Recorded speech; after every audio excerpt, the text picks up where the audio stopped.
క్రీస్తునాథుని యందు మిక్కిలిగా ప్రేమింపబడుతున్నటువంటి క్రైస్తవ విశ్వాసులారా, ఈ దివ్యవాణి ద్వారా మనందరము కూడా దైవార్చన, దివ్య సప్రసాదము, దివ్య బలి పూజ అనేకమైనటువంటి విషయాల గురించి నేర్చుకుంటూ ఉన్నాం.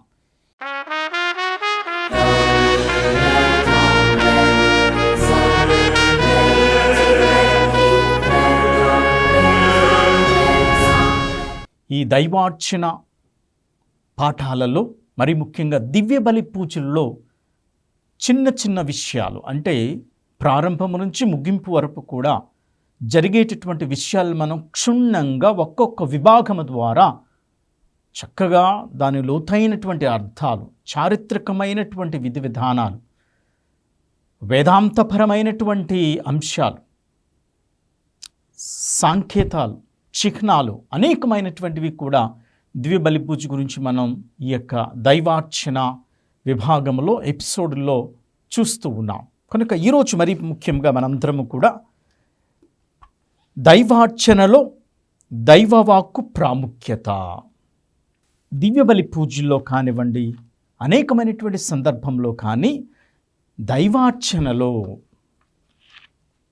లేకపోతే దివ్య సంస్కారాలలో, దైవార్చన గడియలలో, అనేకమైనటువంటి అంశాలలో పవిత్ర గ్రంథ పఠించేటటువంటి విధానాన్ని మనం చదువుకుంటూ ఉంటున్నాం, నేర్చుకుంటూ ఉన్నాం.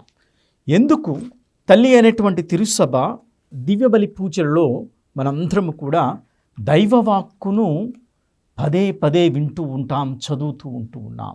చాలా ముఖ్యమైనటువంటి అంశం. ఎందుకంటే దివ్య బలి పూజ చూస్తే ప్రాముఖ్యముగా రెండు భాగాలుగా ఉంటూ ఉంటాయి.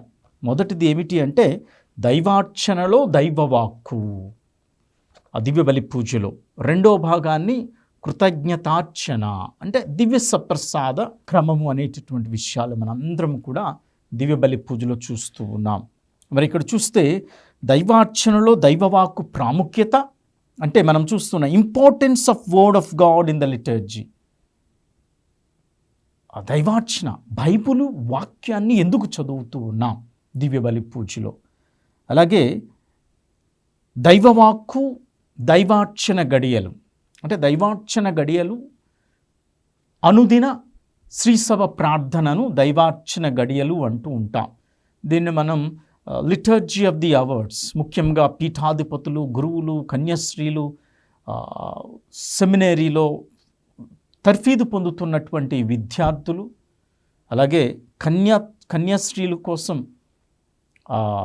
దైవాంకితులుగా తయారయ్యేటటువంటి వాళ్ళందరూ కూడా ఈ దైవార్చన గడియలు, అంటే శ్రీసభ అనుదిన ప్రార్థన ఎప్పుడు కూడా చెప్తూ ఉంటారు. ఉదయం, మధ్యాహ్నం, సాయంత్రం, అలాగే రాత్రికాల ప్రార్థన, ఇవన్నీ కూడా మనం చెప్పేటప్పుడు దైవవాక్కు, దేవుని వాక్కు ప్రత్యేక విధంగా ప్రతి అంశంలో కూడా చదవబడుతూ ఉంటుంది. అలాగే మనం చూస్తున్నాం దైవవాక్కు అనుగ్రహ సాంకేతములు, చర్యలు, అంటే వర్డ్ ఆఫ్ గాడ్ సాక్రమెంటల్స్ అని పిలుస్తూ ఉంటాం. ఈ అనేకమైనటువంటి విషయాల్లో కూడా మనం దేవుని వాక్కు ఉపయోగిస్తూ ఉంటాం, చదువుతూ ఉంటాం. అలాగే దైవవాక్కు ప్రశస్త భక్తి విధానాలు, word of God and popular devotions, మనం చేసేటటువంటి అనేకమైనటువంటి విధానాల్లో కూడా ఈవెన్ మరి ముఖ్యంగా ఈ శిలువ మార్గాలు, జపమాలలు, అలాగే భక్తియుతమైనటువంటి ఆరాధనలో కూడా మనం దేవుని వాక్ అంశాలు ఎక్కువగా మనం బైబిల్ గ్రంథము నుంచే చదువుతూ ధ్యానం చేస్తూ ఉంటాం. మనం చూస్తే దేవుని వాక్కు, ఆ దేవుని యొక్క వాక్యంలో ఉన్నటువంటి విషయాలకు గురువుకు కానీ పాఠకుడు కానీ అనేకమైనటువంటి విషయాల్లో మనం చూస్తే ఏ విధంగా మనం తయారయ్యేటటువంటి విధానాన్ని మనం చూస్తూ ఉంటాం. లెక్టర్స్ అంటాం, అంటే పాఠకుడు, బైబిల్ని పఠించేటటువంటి వాడు, మరి ముఖ్యంగా దివ్య బలి పూజలో పఠనాలను చదివేటటువంటి వాడు. ఇవన్నీ చూస్తే మనం ఈ యొక్క దైవార్చనలో దైవవాక్కు అనేటటువంటిది చాలా ముఖ్యమైనటువంటి అంశం. దాని యొక్క నిర్వహణను మనం చూస్తూ ఉంటాం. అయితే ఈ చిన్న ఒక 5 నిమిషాలు ఉపోద్ఘాతంలో చెప్తూ ఉన్నాను. ఈ బైబిలు గ్రంథములో ఉన్నటువంటి అనేకమైనటువంటి అంశాలను మనకు తల్లి అయినటువంటి తిరుసభ, మరి ముఖ్యంగా మన భారతీయ కథోలిక పీఠాధిపతుల సమైక్య వారు మన భారతదేశంలో మరీ ముఖ్యంగా ఈ లతీను దైవార్చన క్రమానికి గాను లిటర్జికల్ ఆర్డో అంటే ఈ దివ్య బలి పూజల్లో ఏ రోజు ఏ పఠనాన్ని చదవాలి, మొదటి పఠనం ఎక్కడి నుంచి తీసుకోవాలి, రెండవ పఠనం ఎక్కడి నుండి తీసుకోవాలి, సువిశేష పఠనాన్ని ఎక్కడి నుండి తీసుకోవాలి, ఇవన్నీ కూడా సంవత్సరానికి తయారు చేస్తూ ఉంటాం. మరి ఈ సంవత్సరం నేను ఈ దైవార్చన క్రమంలో నేను ఈ సెక్రటరీగా ఈ మన తెలుగు 2 రాష్ట్రాలకు కూడా వ్యవహరిస్తూ ఉన్నాను. కాబట్టి చైర్మన్, ఈ దైవార్చన విభాగానికి చైర్మన్గా ఉన్నటువంటి most reverend doctor Udumula Bala గారు, ఆర్చ్ బిషప్ ఆఫ్ విశాఖపట్నం, వాళ్ళ ఆధ్వర్యంలో ఈ సంవత్సరాన్ని నేను లిటర్జికల్ ఆర్డో 2025-26కి తయారు చేయటం జరుగుతూ ఉంది. ఇది మరలా మనం చూసినట్లయితే డిసెంబర్ 31 వరకు కూడా ఇందులో ప్రత్యేక విధంగా ఏ రోజు ఏ పాఠాలు చదవాలి, 2026 డిసెంబర్ 31 వరకు కూడా దీన్ని పొందుపరిచినటువంటి విషయాలు ఉంటూ ఉంటాయి. అంటే అంతగా ప్రాముఖ్యతను ఇస్తూ ఉంటుంది తల్లి అయినటువంటి తిరుసభ. ఏదో గురువు పూజకు ముందు ఈ పట్టణాలు చదువు అని అనటానికి సరిపోదు. ఎందుకంటే మనం చూస్తూ ఉన్నాం, ఒక విభాగంలో వివరించాను మీకు ఎన్ని పూజ పట్టణాల పుస్తకాలు ఉంటూ ఉంటాయి. వారాలకు అంటే సామాన్య వార దినాలలో దాన్ని మనం చూస్తూ ఉంటాం. ఒక ప్రత్యేకమైనటువంటి దివ్య పూజ పట్టణాల గ్రంథము.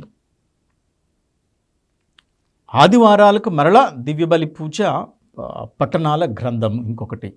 అలాగే ఈ పునీతుల పండుగలు అనేటటువంటి అంశాలకు, అలాగే ఈ యొక్క మనం చనిపోయినటువంటి వారికి కూడా మనం అంతిమ వీడ్కోలు చెప్పేటటువంటి విషయాల్లో, పూజలు చేసేటటువంటి విషయాలు, ఇవన్నీ కూడా మనం చూస్తే అనేక పట్టణాలు కూడా వివిధ భాగాలుగా విభజించబడి ఈ బైబిల్ గ్రంథము నుంచే వాటిని సేకరించి ఏ రోజుకు ఏ పాఠం చదవాలి, ఏ పట్టణాలను ఎంచుకోవాలి అనేటటువంటిదే మనం ఈ దైవార్చన పట్టణాల క్రమము, పూజా పట్టణాల క్రమము అనేటటువంటిది లిటర్జికల్ ఆర్డో దీన్ని మేము తయారు చేయటం జరుగుతూ ఉంది. ఇది మనకి CCBI అంటే ఈ లతీను క్రమానికి సంబంధించినటువంటి భారతీయ పీఠాధిపతుల సమైక్య ఆమోదించితేనే మరలా దీనిని మేము కొన్ని మన ఆంధ్ర తెలంగాణ రాష్ట్రాలకు అనుగుణముగా ఈ తెలుగులో ఏ పట్టణాలు చదవాలనేటటువంటి దాన్ని పొందుపరచడం జరుగుతూ ఉంది. ముఖ్యంగా అన్ని ప్రాంతాల్లో, మరి ముఖ్యంగా మన భారతదేశంలో అలాగే ప్రపంచంలో కూడా ఎక్కువగా ఇటువంటి అక్కడ వారి దేశాలను బట్టి కూడా కొన్ని మారుతూ ఉంటాయి. ఆ ప్రాంతాలను బట్టి కూడా వారి యొక్క పండుగలు, పునీతులు ఆదరించేటటువంటి పునీతులు ఉంటారు అక్కడికి సంబంధించినటువంటి వారందరికీ కూడా. కాబట్టి ఆ పట్టణాలు పునీతుల పండుగలుగా కూడా కొన్ని ఎన్నిక చేసుకుంటూ ఉంటారు. అది పీఠాధిపతులకు సంబంధించినటువంటి ఆమోదము కాబట్టి వారందరూ కూడా నిర్ణయిస్తూ ఉంటారు. మనకు ఆంధ్ర తెలంగాణ రాష్ట్రాలకు, తెలుగు రాష్ట్రాలకు కూడా ఈ లిటర్జికల్ ఆర్డో అంటే ఇది మరీ ముఖ్యంగా 365 రోజులు కూడా మనకు మరలా ఈ ఆగమన కాలం నుంచి మరలా చూసుకున్నట్లయితే ఈ 2025 సంవత్సరంలో మనం ప్రారంభించుకుని డిసెంబర్ 31 నుంచి కూడా అంతమైనటువంటి పూర్వము ఉన్నటువంటి ఆ ఆర్డో మొదలుకొని మరలా ఇప్పుడు మనం 2025 మొదలుకొని 2026 డిసెంబర్ వరకు కూడా దీన్నే మనం కొనసాగిస్తూ ఉంటాం. ఇందులో ఉన్నటువంటి ఏ రోజుకి ఇవ్వబడినటువంటి వాక్యము ఆ రోజే చదవబడుతూ ఉంటుంది. మార్చడానికి కూడా కొన్ని వీలు కావు. ఒకవేళ పండుగలు లేకపోతే ఏదన్నా సన్నివేశం వచ్చినప్పుడు తప్ప అవి కూడా కొన్ని పండుగల్లో మార్చడానికి వీలు కానటువంటివి ఉంటాయి. చిన్న చిన్న ఒక వివాహాలు కానివ్వండి, లేకపోతే ఈ అంతిమ దివ్యబలి పూజ, ఫ్యూనరల్ మాసెస్ కానీ, లేకపోతే భూస్థాపిత క్రమానికి కానీ దివ్యబలి పూజలు పెట్టించుకునేటటువంటి విషయాల్లో కొద్దిగా గురువులు మార్పులు చేస్తూ ఉంటారు. ఎందుకంటే ఆ సందర్భానికి సంబంధించినటువంటి దైవవాక్యాన్ని ఎన్నుకుంటూ ఉంటారు. కనుక ఈ వాక్యము అనేటటువంటిది చాలా ముఖ్యమైనటువంటిది. ప్రియమైనటువంటి విశ్వాసులారా, మనం ఒకసారి కీర్తన గ్రంథంలో చూసినట్లయితే 119వ అధ్యాయము 105వ వచనాన్ని మనం చూస్తూ ఉన్నాం. నీ వాక్యము నా పాదములకు దీపము. దైవవాక్కు ప్రతి వ్యక్తి జీవితంపై తన వెలుగును ప్రకాశింపచేస్తూ ఉంది. అలాగే దేవుని యొక్క వాక్కు, ఆ వెలుగు మనిషి ప్రయాణ మార్గాన్ని నిర్దేశిస్తూ ఉంది. అందుకనే మనం చూస్తూ ఉన్నాం కదా, ఈ విషయాన్ని మనం చూస్తే దేవుడు మోషే ప్రవక్త ద్వారా ప్రజలకు ఇచ్చినటువంటి 10 ఆజ్ఞలలో నిర్గమాకాండములో మనం చూస్తూ ఉంటాం. 20వ అధ్యాయము స్పష్టంగా కనపడుతూ ఉంది. ఆ 10 ఆజ్ఞలను ఏం చేస్తున్నాడు అంటే క్రీస్తు దైవ ప్రేమ, సోదర ప్రేమ అనే 2 ఆజ్ఞలలో పొందుపరిచి ప్రకటన చేసి ఉన్నాడు. అందుకనే ఈ దేవుని వాక్కును ఆలకించే వారికి యేసు ఉపదేశించినటువంటి అష్టభాగ్యాలు, లూకా సువార్త 6వ అధ్యాయం మనం చూస్తూ ఉంటాం. అష్టభాగ్యాలలో ఒక క్రైస్తవ జీవితానికి ఆదర్శమైనటువంటి దైవవాక్కుగా ఉంటూ ఉంటుంది. ఈ విధంగా చూసినట్లయితే మనకు అనేకమైనటువంటి విషయాలు బైబిల్ గ్రంథంలో కనపడుతూ ఉంటాయి. దైవవాక్కుతో ముడిపడినటువంటి మనిషి జీవితం. అందుకనే ఈ దైవార్చన క్రమములో మరి ముఖ్యంగా ఈ దైవవాక్కు పఠనాలు, గ్రంథాలు చూసినట్లయితే అవన్నీ కూడా తల్లి అనేటువంటి తిరుసభ మనకు ఏ రోజు ఆహారము దొరుకున్నట్టుగా, ఏ రోజు ఆహారం ఏ విధంగా మనం తింటూ ఉంటామో, నానాటికి కావలసిన ఆహారాన్ని అడుగుతూ ఉంటామో, అలాగే నానాటికి కావలసినటువంటి దైవవాక్కు దివ్యబలి పూజలో దొరుకుతూ ఉంటుంది. నానాటికి కావలసినటువంటి దివ్య ప్రసాదం దివ్యబలి పూజ నుంచి స్వీకరిస్తూ ఉంటాము. అలాగే వాక్యము కూడా మన హృదయాలు నింపబడాలి దివ్య ప్రసాదాన్ని స్వీకరించుకునే ముందు. అందుకని ఇంత గొప్ప విషయాలు కూడా ఉంటూ ఉన్నాయి. అదే మనం చూస్తుంటాం బైబిల్ గ్రంథాన్ని మనం చూస్తే, ఈ బైబిల్ గ్రంథంలో మరీ ముఖ్యంగా దైవవాక్కు, దేవుని సృష్టి కార్యం, దైవవాక్కు ప్రవక్తలు, క్రీస్తు వాక్కు, దైవవాక్కు మరియమాత, దైవవాక్కు అపోస్తులు, దైవవాక్కు శ్రీసభ, దైవవాక్కు శ్రీసభ సంస్కారాలు, దైవవాక్కు శ్రీసభ ప్రేషిత కార్యము, దైవవాక్కు మన కుటుంబ జీవితము, దైవవాక్కు వ్యక్తిగత జీవితము. ఇవన్నీ కూడా మనం చూస్తే చాలా అద్భుతమైనటువంటి విషయాలు. వీటన్నిటినీ కూడా మనం అనుదినము కూడా ఆ దివ్యబలి పూజ, ఆ యొక్క సందర్భాలను బట్టి దైవవాక్కు మనకు వినిపించటం జరుగుతుంది. ప్రియమైనటువంటి విశ్వాసులారా, మనం హెబ్రీలకు రాయబడినటువంటి లేఖలో 4వ అధ్యాయము 12వ వచనంలో మనం చూస్తూ ఉంటాం. అక్కడ ఏమంటుందంటే, దేవుని వాక్కు సజీవమును చైతన్యవంతమైనటువంటిది, అది కత్తి వాదర కంటే పదునైనటువంటిది.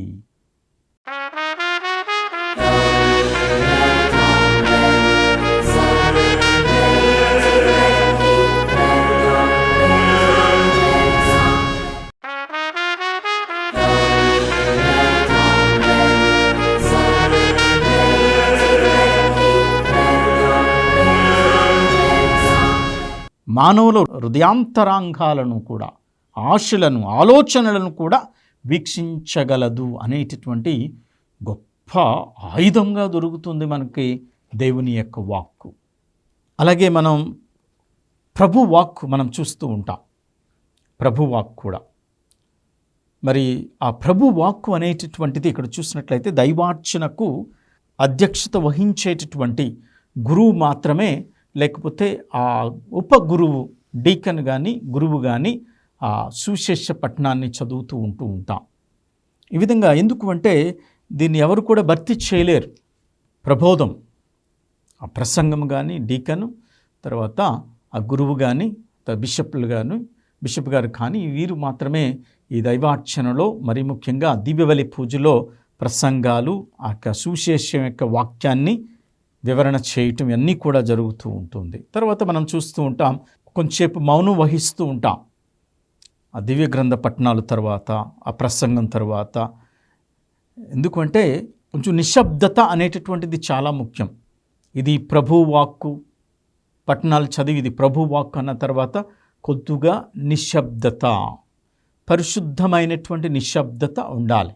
కొంతమంది పట్టణాలు చదివేటప్పుడు మొదటి పట్టణము ఉపదేశకుడు 6వ అధ్యాయం 17వ అధ్యాయం 19వ వచనం వరకు అని చాలా వేగంగా చదివేసి ఇది ప్రభు వాక్కు, వెంటనే ప్రత్యుత్తర గీతము.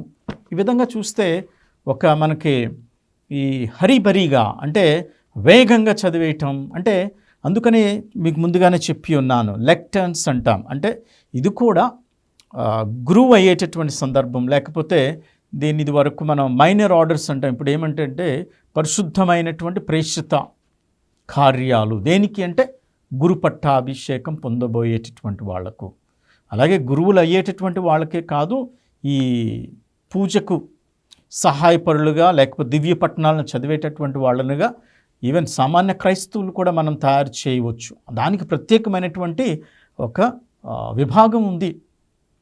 బిషప్ గారు ప్రత్యేక విధంగా వారికి ఈ యొక్క దివ్య బలి పూజలో వీటిని అనుగ్రహిస్తూ ఉంటారు. కాబట్టి చదివేటటువంటి వాళ్ళు కూడా చాలా శ్రద్ధగా దేవుని యొక్క వాక్యాన్ని ముందుగానే చదువుకుని 1-2-3 సార్లు చదువుకుని అప్పుడు దివ్య బలి పూజలో మీరు చదవటానికి ప్రయత్నం చేయాలి. కొంతమంది ఏం చేస్తారు, పూజకు వస్తూ ఉంటారు, వెంటనే ఫాదర్ పట్టణం చదవనా అంటారు. నువ్వు పట్టణం చదవాలంటే ఎక్కడ తర్ఫీదు చేయాలి? ఇంటి దగ్గరే మీకున్నటువంటి క్యాలెండర్లో, బైబిల్ డైరీలో, లేకపోతే ఇది అందరి దగ్గర ఉండదు, విచారణ గుడిలో ఉంటుంది. కాబట్టి మీరు దీన్ని కొంచెం ఆ ఫోటో కూడా తీసుకోవచ్చు. ఆ వారం సరిపడా వాక్యాలు ఉంటాయి. ఆదివారం వచ్చే పట్టణాలను తీసుకోవచ్చు, ఫోటో తీసుకుని మీరు ఒకవేళ చదవాలనుకుంటే విచారణలో ఆ ఫాదర్ గారికి ముందే చెప్పి, వచ్చే వారం నేను చదువుతాను ఫాదర్, నేను ఇంటి దగ్గర ఈరోజు ఆ వచ్చే ఆదివారం మొదటి పట్టణాన్ని నేను ముందుగానే చదువుకుంటాను, దాన్ని అర్థం చేసుకుంటాను, అప్పుడే నేను వచ్చి చదువుతానని చెప్పేటటువంటి వాళ్ళు ఎంతమంది? చాలా తక్కువ. ఏమిటంటే పండగ వచ్చినప్పుడు ఎవరున్నమ్మా పట్టణం చదివేవాళ్ళు ఎవరున్నారంటే వాళ్ళందరూ కూడా నేనున్నాను ఫాదర్ అంట. వాడు ముందు చదవడు బైబిల్ని, ఆ పట్టణాన్ని ముందే చదవడు. అందులో కొత్త పదాలు ఉంటాయి.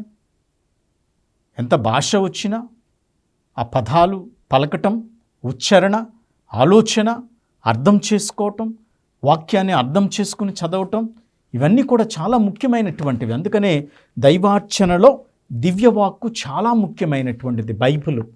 ఎందుకంటే నువ్వు నేను మరి ముఖ్యంగా గురువులు, అలాగే మొదటి పట్టణం, ప్రత్యుత్తర కీర్తన, అలాగే కీర్తనలు, 2వ పట్టణం ఇవన్నీ కూడా సామాన్య ప్రజలు చదువుతూ ఉంటారు ఆ పీఠం మీదకు వచ్చి. అంటే నీవు దేవుడు చేసినటువంటి అద్భుత కార్యాలను అన్నిటినీ కూడా ప్రజలకు అందిస్తూ ఉన్నావు, ప్రజలకు వినిపిస్తూ ఉన్నావు, బైబిల్ గ్రంథాన్ని చదువుతూ, దేవుని వాక్యాన్ని చదువుతూ. అంటే ఎంతగా ఆ తర్ఫీదు కావాలి. ఒక ఆదివారం నేను మొదటి పట్టణం చదవాలి అంటే ఆ పట్టణాన్ని ముందుగానే, ఆ రోజు ఆదివారంకి ఇవ్వబడినటువంటి పట్టణాన్ని ముందుగానే నేను తర్ఫీదు చేసుకోవాలి, దాన్ని చదవాలి, ఇంటి దగ్గర అర్థం చేసుకోవాలి.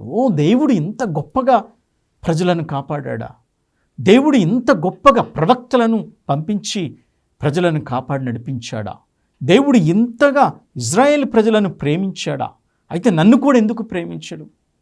ఈ విధంగా మనం అర్థం చేసుకుని అందులో ఉన్నటువంటి గొప్పతనాన్ని తెలుసుకున్నప్పుడు నీవు పూజాబలిలో ఇటువంటి పూజా పట్టణాలు చదివేటటువంటి ఆ పరిశుద్ధ స్థలంలోనికి వెళ్ళి మొదటి పట్టణము అని చదివి, ఎందుకు అంటే నీకు అది అర్థం చేసుకున్నావు, దేవుని వాక్కు నీ హృదయంలో ఉంది, దేవుడు ఎంత గొప్పవాడని, దేవుని యొక్క గొప్ప కార్యాలను చదివి ప్రజలకు వినిపిస్తూ ఉంటాం. అలాగే గురువులుగా మేము కూడా సువిశేష గ్రంథాన్ని పదే పదే చదువుతూ ఉంటాం.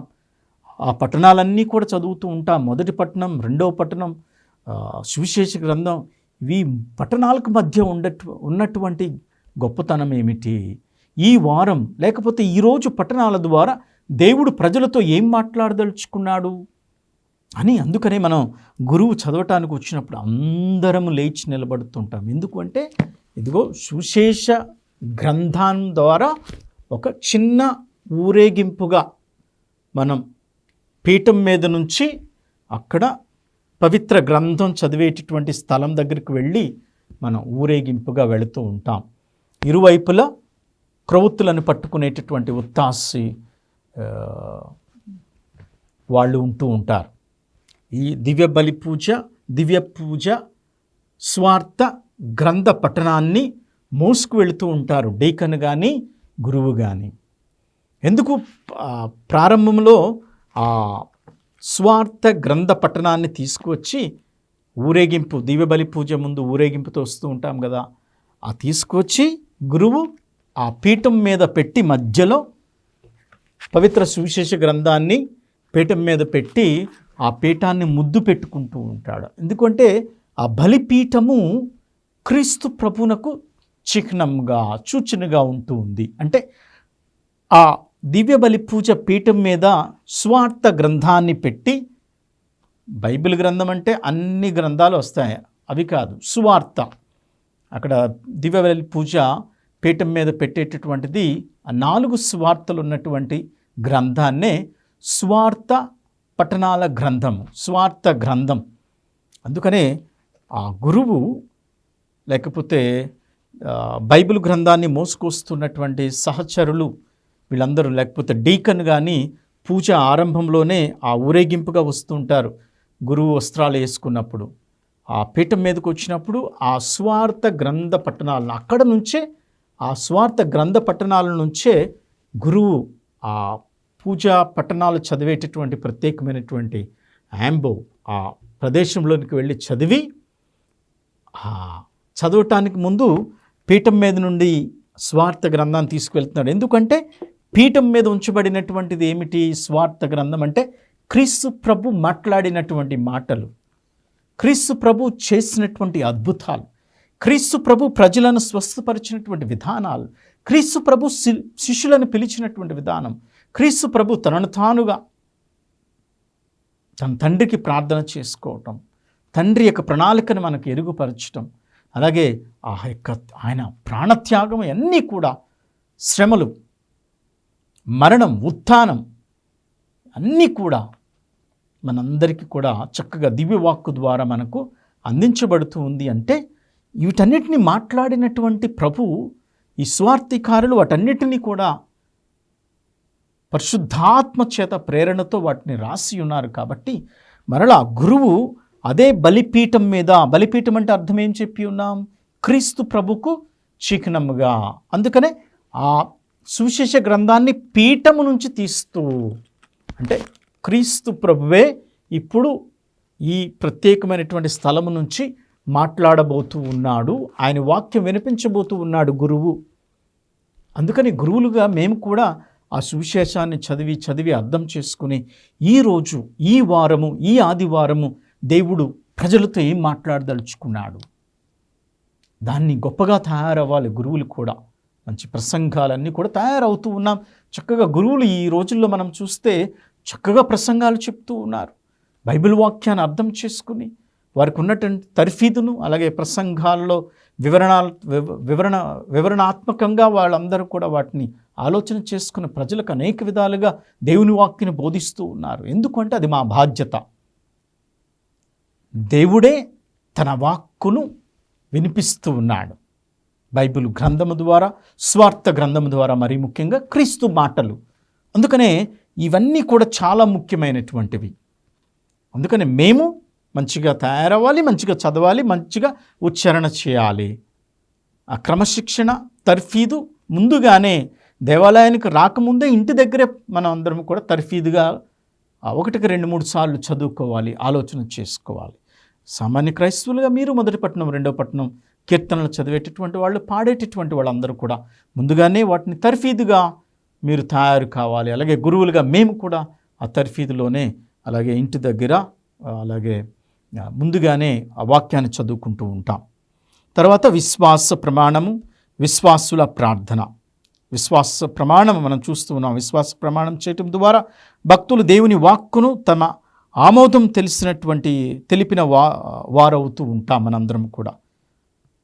అలాగే విశ్వాసుల ప్రార్థనలు కూడా విశ్వశ్రీ సభ అవసరాల కొరకు, స్థానిక క్రైస్తవ సంఘం కొరకు, వ్యక్తిగత అవసరాల కొరకు దైవాన్ని ఆర్తితో ప్రార్థిస్తూ ఉంటాం, దైవాన్ని హృదయంతో ప్రార్థిస్తూ ఉంటాం. ఇక్కడకు దైవాక్యార్చన ముగిస్తూ ఉంది. ప్రారంభం నుంచి అలాగే మనం పట్టణాలు చదువుకున్నట్టు కాడి నుంచి విశ్వాసుల ప్రార్థనతో ఈ యొక్క దైవార్చన వాక్యాన్ని ముగిస్తూ ఉంటాం మనం ఈ యొక్క దివ్య బలి పూజలో. ఇవి చిన్న చిన్న విషయాలు ఇవన్నీ కూడా. కనుక ప్రియమైనటువంటి విశ్వాసులారా, ఈరోజు వివాహం ద్వారా ఈ చిన్న చిన్న విషయాలు కూడా తెలుసుకుని ఆ దివ్య బలి పూజలో దివ్య గ్రంథాన్ని పట్టణాలు చదవటానికి అంతగా తర్ఫీదుగా చదువుకోవటానికి ముందే చదివి దేవుని వాక్యాన్ని ప్రకటన చేసే విధంగా విశ్వాసులుగా తయారు చేయమని మనందరం కూడా దేవుని ప్రార్థన చేద్దాం. మంచి క్రైస్తవులుగా మరి మన విచారణ గురువులకు సహాయపడేటటువంటి బిడ్డలుగా తయారవుదాం.